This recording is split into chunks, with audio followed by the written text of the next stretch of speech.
ating pong topic po ay, ayan, Pokemon Millionaires. Boom, boom, boom! Meron po tayong customer, sabi natin kakilala na rin, kaibigan na rin. Pero personally, ay hindi ko pa siya nami-meet. Pero medyo matagal na siya nagtatanong sa akin. Matagal na po siya naghihingi ng advice. At ito po ang kanyang message sa akin. Ayan. Pinread ko po para merong katibayan. Sinade out ko lang po yung yung name niya para naman hindi naman siya nakakaya. Okay, basahin natin.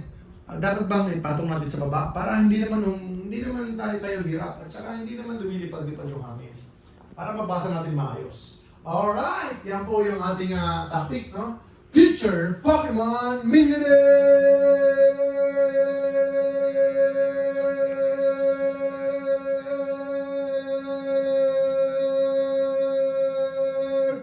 Boom, boom, boom! Yan po yung isa sa mga reasons kung bakit tayo nag-share ng information. Gusto natin mag-grow tayo, matuto tayo, and then ma-educate po, ma-orient po, ma-introduce po natin ang shield investing po sa Pokemon. At alam niyo naman po, ang Jessa Trading po ay pioneer. Pioneer po, isa po ako sa mga nauna na mag-influence or mag-share ng information patungkol po sa shield investing dito po sa Pilipinas. Ayan, sabi dito, Boss Jess, it's glad to know na may million worth asset na ako in a span of 1 year. Flipping and hoarding some cards. I could have done better than that. Maraming missed opportunities na hindi ko binili that time when I was too afraid pa to invest. And wrong timing of selling. I sold good cards at low season. Dapat tinintay ko pa pala high season before i-release. Anyway, happy with God's blessing talaga. Amen? Sige. I just started from 20 pesos reverse holo cards from Shopee sa PokeWorld. Didn't expect I'd be flipping and investing. Maraming salamat po sa shared knowledge and advices. God bless us both sa Pokemon business. Ayan, sabi naman dito, pwede na po kayong i-consider na Pokemon Millionaire sa unrealized gains. Congrats. Ito pong ka-Pokemon natin ito ay humingi po siya ng advice sa akin.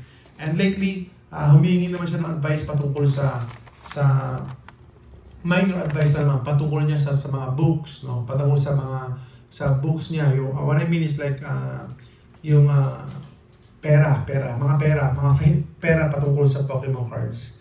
Alright, yung ka-Pokemon natin na ito, siya po ay nag-flip po ng mga cards at sobrang hilig niya sa Pikachu. And sa loob po ng this span of 1 year, sabi niya, nagkaroon na siya ng more or less ay 1 million profit.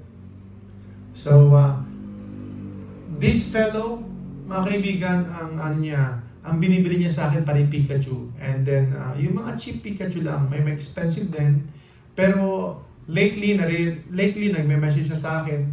He's asking me about World Championship Pikachus, yung ibang mga Pikachu cards na worth 60,000 pesos isa, 30,000 pesos isa. So nagkaroon na siya, nag-level up na po siya from 100 pesos, 200 pesos na mga cards, 300 pesos na mga cards. Nag-level up na po siya. Ang tinatanong niya na po sa akin, worth thousands of pesos na cards. Halagang 10,000, halagang 20,000, 30,000. Kaya nag-level up na po siya in a span of 1 year. So hanggang ngayon, naghihingi siya ng advice patungkol sa mga cards, sa mga conditions, and kung goodbye to sir o hindi po goodbye. So humingi siya ng directly talaga ng advice sa atin. At yun po mga kaibigan, I'm just happy to share na merong ganitong experience, positive experience from our ka-Pokemon. Na positive po yung ginagawa natin, and syempre para sa kanya ay nag-grind siya, nagtrabaho siya, nag-effort siya, and sa mga past na usapan namin, sa mga usapan namin ay sabi niya thankful siya dahil kahit paano ay yung profit niya ay in a way ay pwede siya makatulong sa kanyang family kung kinailangan. So kung kinailangan o kaya nag-emergency ay pwede siyang may hugutin, mga kaibigan, mga kababayan ka Pokemon. So I'm just happy na may mga ganito tayong customers, ganito po tayo na-influence or na-advisean na naging successful po sa kanilang endeavor, especially po sa Pokemon cards collecting. Hindi po siya sealed products, no? Hindi po siya more on sealed, more on raw cards po siya. And lately ay nag-advise din ako sa kanya ng hindi lang raw cards, meron pang tinatawag na PSA 9, PSA 10 potential yung mga cards. So, meron pa rin grading play na tinatawag. Aside from raw cards, ay meron pa rin pong grading play. So, ibig sabihin, hindi ka lang may potential na kumita doon sa raw cards na binili mo kung near mint or LP or HP or MP or damage, hindi lang po doon pwedeng kumita, kundi meron din potential kumita pag pinagrade mo yung cards mo. So ayan mga kaibigan, mga kababayan ka po, ayan po yung isa sa mga testimonies or good report natin na evidence na boom boom boom pumapaldo sa pamamagitan po ng Jessa Trading. Kaya shout out sa mga tambay ng Jessa Trading. Salamat po. Kayo po ang future Pokemon Millionaire!